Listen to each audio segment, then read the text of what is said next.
Direktorat Jenderal Strategi Pertahanan Kementerian Pertahanan Republik Indonesia Brigjen TNI J.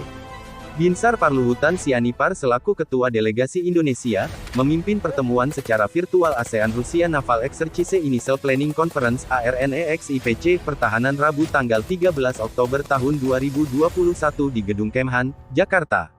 Pertemuan ARNEX-IPC diselenggarakan Indonesia bersama Rusia sebagai ketua bersama, diikuti perwakilan delegasi negara ASEAN dan perwakilan dari Sekretariat ASEAN, untuk membahas rencana latihan Angkatan Laut ASEAN Rusia, ungkap situs Kemhanri pada Rabu tanggal 13 Oktober tahun 2021. Dirkersinhan Ditjen Strahan Kemhanri, dipimpin oleh Wakil Kepala Departemen Pelatihan Tempur, Armada Pasifik Angkatan Laut Rusia, Kapten Angkatan Laut Evgeny Smorkis. Dirkersinhan Ditjen Strahan Kemhanri Brigjen TNI J. Binsar Parluhutan Sianipar mengatakan ARNEX-IPC merupakan pertemuan awal untuk membahas skenario latihan, komitmen personel dan aset dari negara-negara peserta. ARNEX akan dilaksanakan pada akhir tahun 2021 ini, bertujuan meningkatkan kerjasama dan interaksi antara Angkatan Laut Rusia dengan negara anggota ASEAN. Apa hubungan ASEAN dan Rusia telah terjalin dengan baik sejak Rusia menjadi mitra dialog ASEAN pada tahun 1996. Oleh karena itu, ASEAN dan Rusia terus membangun hubungan di berbagai bidang kerjasama. Latihan ini untuk meningkatkan kerjasama agar terjalin hubungan yang lebih kuat antara ASEAN dan Rusia, menuju hubungan yang lebih bermanfaat, ujar Dirkersinhan Ditjen Strahan Kemhanri Brigjen TNI J.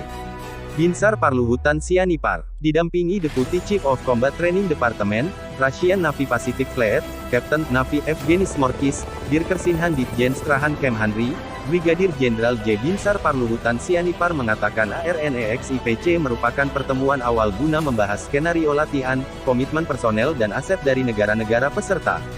Sebelum memulai latihan bersama negara-negara ASEAN, Rusia akan lebih dulu menggelar latihan bersama China. Rusia latihan terkait operasi anti kapal selam. Angkatan Laut China dengan Rusia menggelar latihan militer bersama di wilayah timur negara pecahan Uni Soviet ini di saat Amerika Serikat dan sekutunya sibuk mempersiapkan kapal selam nuklir. Latihan, Joint Sea 2021, ini dilakukan di Teluk Peter Agung, Rusia, sejak Kamis 14/10 hari ini hingga Minggu 17/10, dikutip dari Associated Press.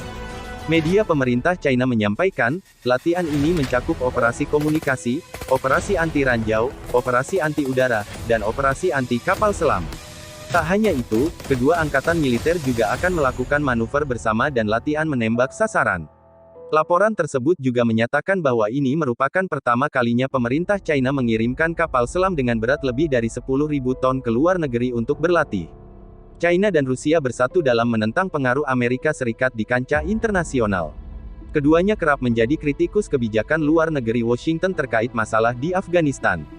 Beijing juga mengecam kesepakatan AUKUS yang terjalin antara Amerika Serikat, Australia, dan Inggris. Dalam kesepakatan ini, Australia dikabarkan akan membuat kapal selam bertenaga nuklir.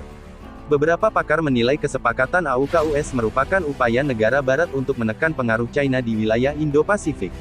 Menurut Dewan Hubungan Luar Negeri CFR, Beijing dan Moskow bekerja sama untuk mengarahkan kembali tatanan global yang saat ini didominasi Barat. China dan Rusia juga kerap menunjukkan kemesraan mereka di depan umum. Menteri Luar Negeri Rusia Sergei Lavrov menggambarkan hubungan kedua negara ini sebagai sesuatu dekat dan bermanfaat di hampir semua bidang, dikutip dari The Diplomat.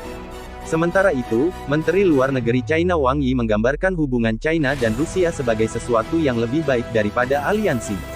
Ia menyatakan bahwa keduanya akan selalu menjadi pendukung kuat satu sama lain.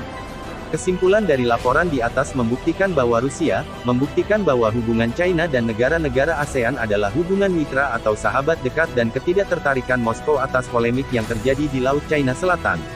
Dan menekankan dialog atas polemik sengketa Laut China Selatan, dan membuktikan Rusia tidak berpihak siapapun dalam sengketa tersebut dan menginginkan penyelesaian konflik tersebut diselesaikan oleh negara-negara yang benar-benar bersengketa dan tidak setuju ada kekuatan asing yang membekini. Salam riuh dan gak bikin gaduh. Jangan lupa subscribe, like, komen dan share. Share Indo Militer.